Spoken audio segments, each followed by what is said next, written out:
நம்மில் பலரும் காலங்கடந்த நிலையில் கடவுளை துணைக்கு அழைப்பதை காணலாம். அலுவலகத்துக்கு தாமதமாக வரும் ஊழியர் காலையில் அஷ்டலட்சுமி கோயிலுக்கு சென்று வந்தேன் என்பார். மேலதிகாரியின் மனம் கண்டிக்க சங்கடப்படும். பணம் கேட்கும்போது பலர் இன்று செவ்வாய்க்கிழமை என்பார்கள். இல்லை என மறுப்பதற்கு இது ஒரு கவசம். இத்தகைய ஒளிவு மறைவுகளை கண்டித்து வெளிப்படையாக இருப்பதை வலியுறுத்தும் கதை இது.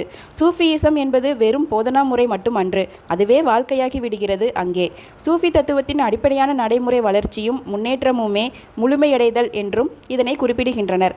சூஃபி இலக்கியம் முழுவதிலும் தோட்ட பராமரிப்பு, முட்டையிலிருந்து வெளிவரும் கம்பளிப்பூச்சி கூட்டுப்புழுவாதல், அதிலிருந்து சிறகடித்து பறக்கும் அழகிய வண்ணத்து பூச்சி, மலர்கள், விதைகள் முளைப்பது போன்ற குறிப்புகளை நாம் ஆங்காங்கே காண முடியும். முழுமையான உண்மை எதனுடைய சார்பும் இன்றி இயல்பாக ஜீவிக்கும், சுயேச்சையாக நிற்கும். முழுமையான உண்மைக்கும் உண்மை சார்ந்த தொடர்புள்ளவற்றுக்கும் உள்ள வேறுபாட்டை துல்லியமாக காட்டுவதே சூஃபி வழிமுறையாகும். சூஃபி ஞானி பயாசித்திடம் பேசிய பலரும் இறைவனை இடைவிடாது தொழுவதன் சிறப்பு பற்றியே அவரிடம் கேட்டார்கள். அப்போது அவர் கூறினார், நான் முதல் தடவை மெக்கா மாநகருக்கு சென்றேன். அங்குள்ள புனித மசூதி கட்டிடத்தை பார்த்தேன். இரண்டாம் முறை போனபோது அங்கு என் கண்களுக்கு கட்டிடம் தென்படவில்லை. அந்த இடத்தில் நான் இறைவனை கண்டேன். மூன்றாம் முறை சென்றபோது நான் காஃபாவையும் காணவில்லை, கடவுளையும் காணவில்லை என்று. இறைவன் வேறு, நாம் வேறு என்ற உணர்வு உள்ளவரைதான் நாம் ஒருவர் பல்வேறு இடங்களில் அவரை தேடுகிறோம். இது புனிதமான இடம், இது அசுத்தமான இடம் என்றெல்லாம் மனம் அப்போது கற்பிதம் செய்யும். எல்லாம் இறைவனே என்று உள்மனம் உணர்ந்த பின் தனியான இடமோ தனியான தோற்றமோ நம்மால் உணரப்படுவதில்லை. தனிமையில் நெடுநேரம் கண்மூடி அமர்ந்திருக்கும் ஞானியிடம் ஒருவர் கேட்டார், ஐயா, கடவுள் உங்களிடம் என்ன கூறினார்? அவர் எதுவும் சொல்ல மாட்டார், கேட்டுக்கொண்டிருப்பார் என்றார் ஞானி புன்னகையுடன். அப்படியா? அவரிடம் நீங்கள் என்ன பேசினீர்கள்? நானும் எதுவும் பேச மாட்டேன், கேட்டுக்கொண்டிருப்பேன் என்றார் அவர். வழிபாட்டின் 4 நிலைகள் பற்றி ஞானிகள் கூறுவது: 1.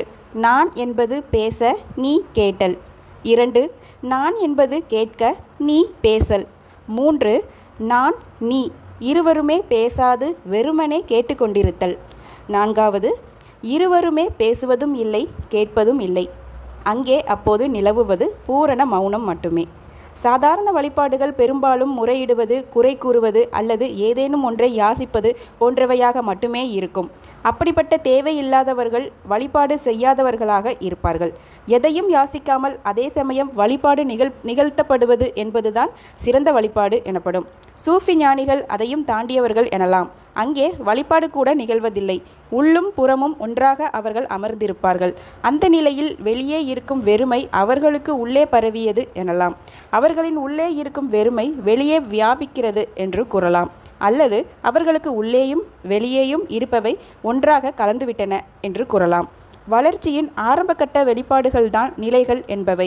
அந்த நிலைகள் அனைத்தையும் தாண்டி நிற்பதே உச்ச நிலை. அதுவே மெய்மையுடனான நேரடி தொடர்பு என்பதே சூஃபிகளின் சித்தாந்தம் ஆகும்.